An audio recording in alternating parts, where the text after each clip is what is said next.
So, thank you for being here today. I am Stephanie Mlynarik, if you did not know, and excited to take you on this 15-minute excursion. As I started my thesis, my first consideration was to decide on a medium that best fits my means of expression. My focus is in oil painting.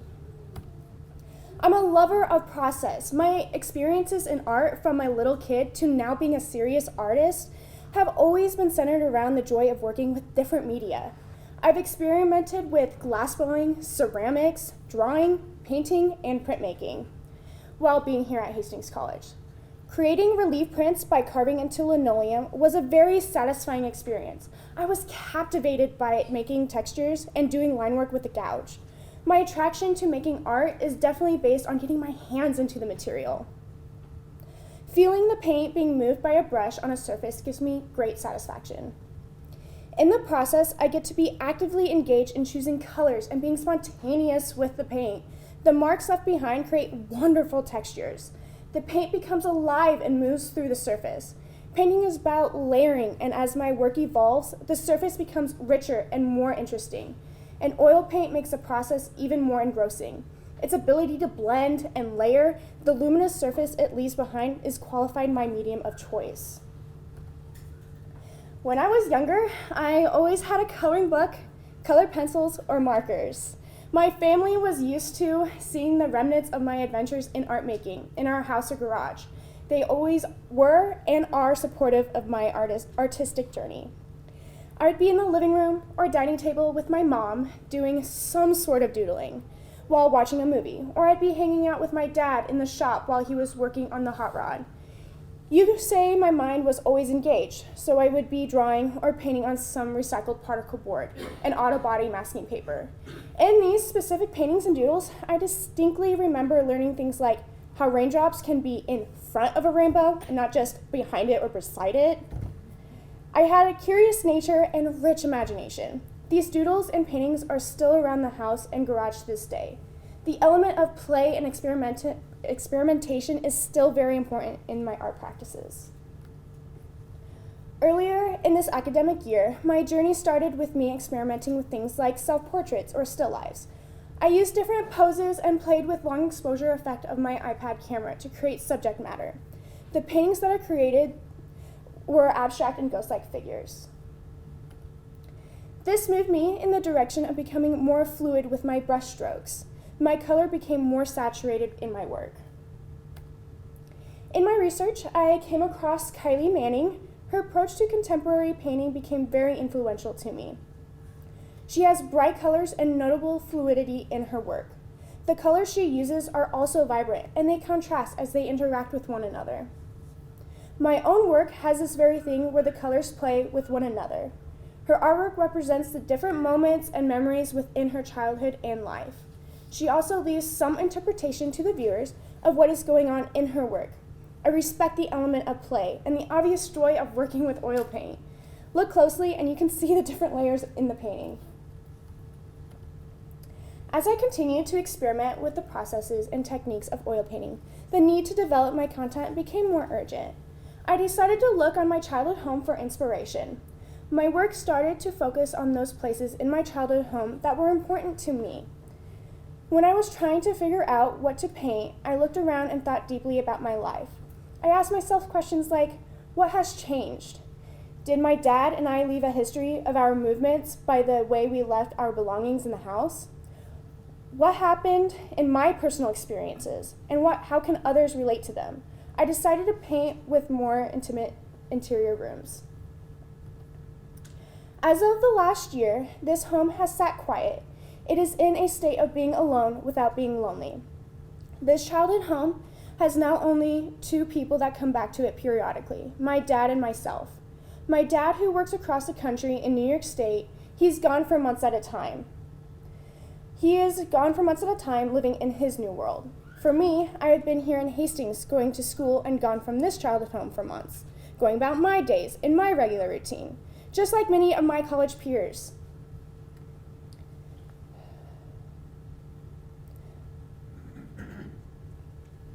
My dad and I, like many of you, this home is in solitude existing without me, just like yours. If your home is in your residence, on a daily basis and you have a typical job that goes from 9 to 5, you leave your house in the morning for work. You go about your day with your normal ways of things. When the day has ended and you go back to your home, it is usually in the same state as you left it. When you get back, it may look different because of kids, a significant other, or roommates in the space. If not, it repeats. If I am home for college break, I may forget to make my bed or maybe leave something untidy when I leave. At school, I continue my day-to-day activities for a couple of months. When the next break comes, I go back to this childhood home and find it like I just left this morning. This process also happens with my bedroom at my mother's house. Sorry, Mom. As obvious as this routine may sound, it becomes more prominent when I think about what happens when we lose someone important to us. They leave, but they never come back. The impression they leave behind in the sheets of an unmade bed or the mess they left on the table will always remain. It is as if the house is always waiting for the return of the inhabitant. And it so happened that my childhood dog, Jewel, died in early August before the academic year started. If any of you have experienced this loss of a pet, it has its many painful moments. Jewel meant a great deal to me. I still have yet to really mourn. While here, I started to paint how I felt emotionally, which included painting Jewel in her favorite spot. It was outside my childhood home. She was the guard dog. Ironic, since she was only about 10 pounds. Feeling her loss when I went home during break made me think about others who feel the absence of a loved one in the spaces they shared.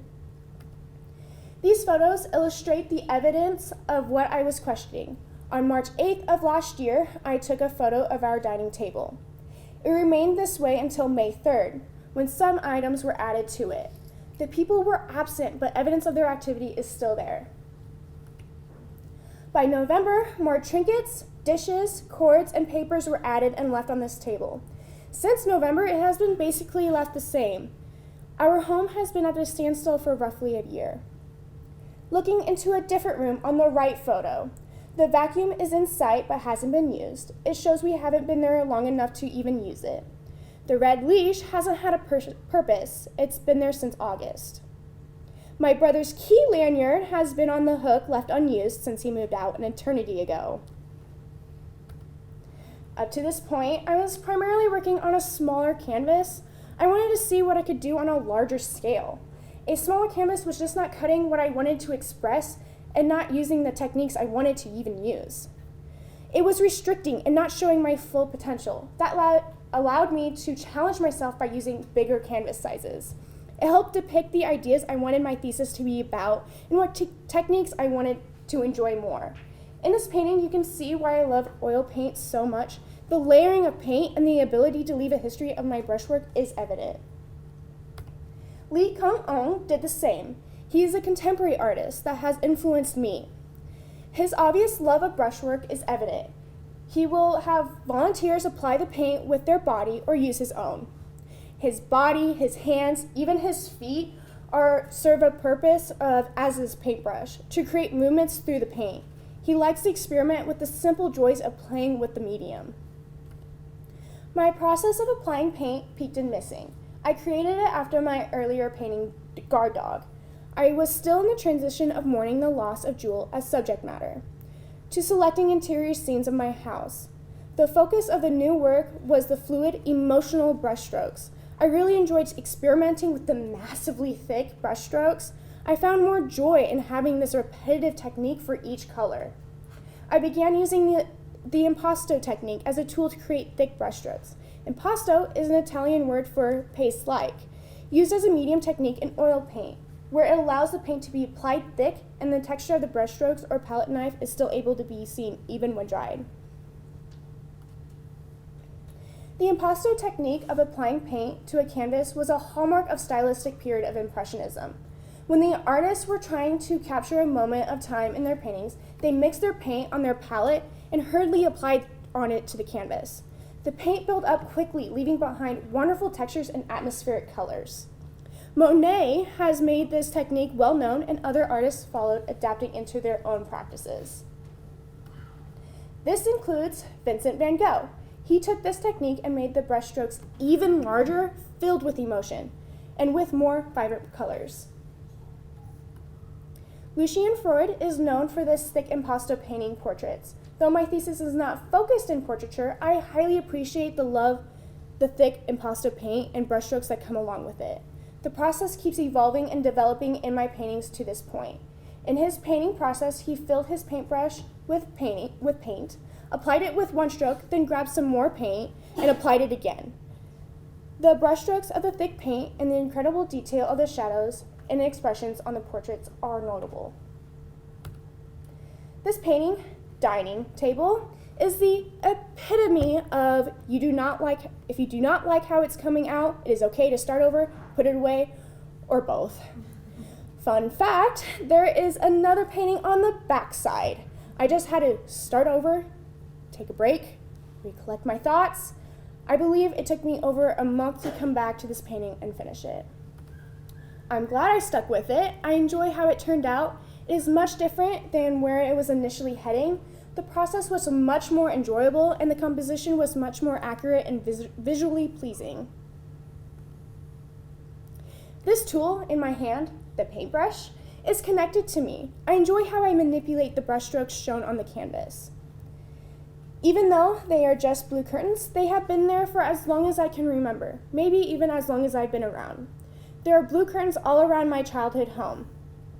There are blue curtains in the living room, my bedroom, and the primary bedroom. Even though they all do not look like this one, they have been there the longest within my memories, and they are the most visually appealing. I really enjoyed painting these curtains. They are not like the other pieces in my thesis. The fabric was being held up by the curtain rod and not just laying down on some sort of surface.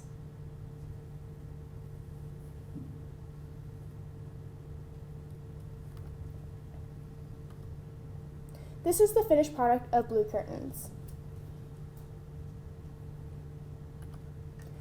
As you can tell by now, I enjoy documenting my progress using time-lapse videos of my progress. When I first paint my pieces, I start with a ground layer. The ground layer is the first amount of color. That's what you see, this lovely burnt sienna, and this can affect the values of the paint layers. I apply over it. So once that is done, I like to print off a reference photo that I took previously. I start sketching out my composition on the canvas. I map out where I want the primary colors. This ensures that I like the different primaries in certain fabrics. The reference photo also helps with this decision making. After this, I would add a thin amount of paint with darker tones within the material that makes the ruffle and waves. Then start adding the primary color, which includes thick impasto paint, to the main color.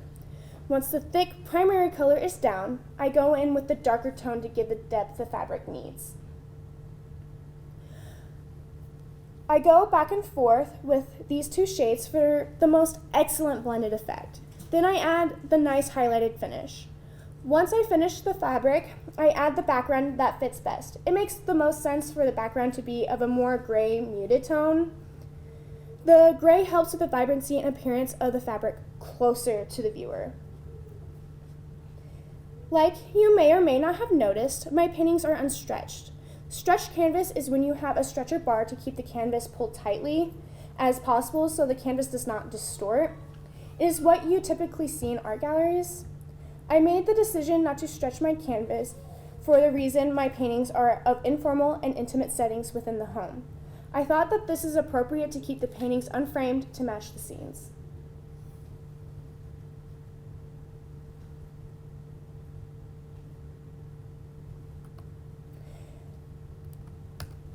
This is what the finished look of what my living room looked like the last time I left it. The composition of this painting has been my strongest.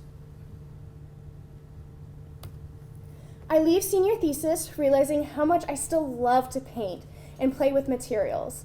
I have made strong connections with my studio mates and my professors, especially Jerome. I have grown as an artist and have sophisticated my notions about color choice, composition, and the application of oil paint. This is the studio space that I have called home at JDAC the last year. Yes, home, because I have spent countless hours here. I would leave the studio late at night and come back the next morning. The paint tubes, the brushes, and my chair were exactly how I left them the night before. Although I will not be in this space anymore, I will remember the way I have left it. Thesis would not have been possible without the support of the following people. Thank you to my older brother, Josh, who has been supportive in my life, helping me make decisions and translating my sometimes random thoughts to others. He gave me some great advice that guided me to pursue the visual arts. And I also want to thank the people that gave me life, my ma and my dad. And, of course, my grandparents. A sincere thank you to my professors and those who have helped me on my journey. I see you and I thank you.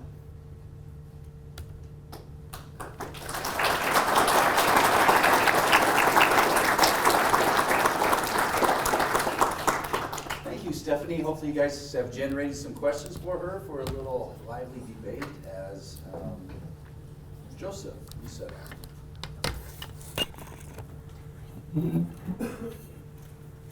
Lindsay. So at the beginning, you said that you worked with all sorts of different mediums during college. Will you want to experiment with those other mediums after you graduate? I think so. I definitely think printmaking would definitely be a good choice.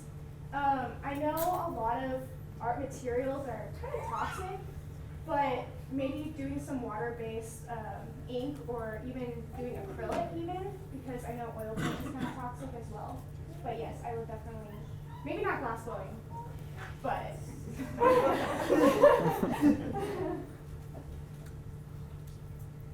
Jennifer.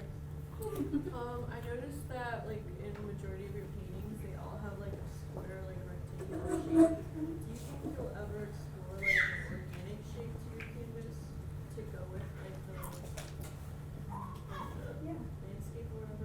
Yeah, I think that's actually a good idea. I do remember sometime in high school, I was definitely making different canvas shapes. So I think that would be a good thing to explore, experiment. After all, that's how we started this whole thing. Emma. Oh, Cassidy, I'm so sorry. No. Okay. Okay, so I've noticed kind of just throughout your presentation, and also I've been in the gallery space, the majority of your paintings focus on sort of fabrics and cloths. And you were showing us pictures of the house. There's cords and wires and things that are not fabric and cloth. Why did you choose to focus your thesis on, or what'd you do that for? So there's a reason why there was a flip on that table and there's a painting on the other side. I was too focused on the objects themselves and not like why I enjoy paint. So I was too stressed about that and not just the process and just love of painting. And so, and also to simplify it too, to make it not as busy. Sorry. Would you like to talk about your love for the primary colors? Like most of your paintings pull from red, yellow, and blue, and then you kind of divert. Yeah, I really like the primaries because they're so bold. If you know me at all, I'm a little out there, but I'm okay with that.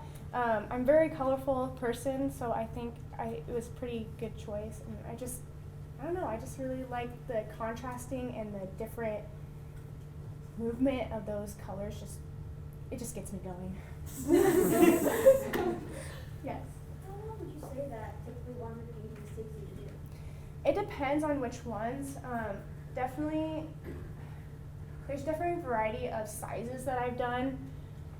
The one missing, I think, took a while because I was trying to figure out what kind of style I wanted to go in. But like, let's say, like the curtains one, it took me a good, I'd say, I want to say like about 10 hours maybe to like get everything done. So, yeah. Where are you getting faster? I am, yes. Josh? What was your biggest learning curve in this medium? So when I first started with oil, it was weird transitioning from acrylic to oil, where acrylic dries so fast, and then where oil, it dries for days. And since I like my texture so much, it's very thick. And so without the impasto paint, or the medium, it will dry a little faster than just the different pigments. And also different pigments of oil paint will dry faster than others. Like the Azurin Crimson paint dries so slow. Meanwhile, like the brown, like the burnt umber will like dry like within maybe a couple of days. But it just depends on like how thick the paint is. Danielle? What was your favorite part and what was your least favorite part of the process? My least favorite part was probably trying to come up with an idea that would kind of like fit. I was struggling pretty hard on that, but once I got it down, I think it like kind of flowed.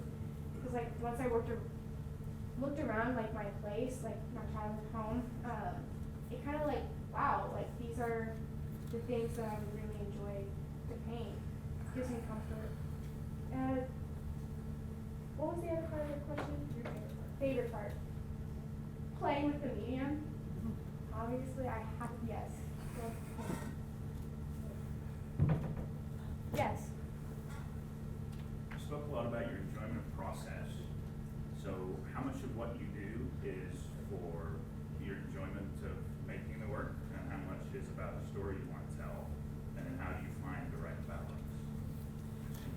That is hard. That's definitely help with professors like Jerome.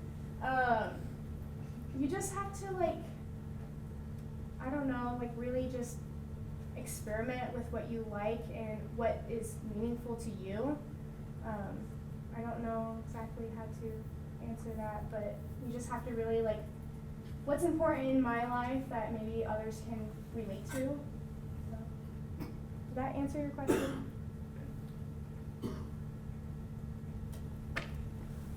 Thank you, Stephanie.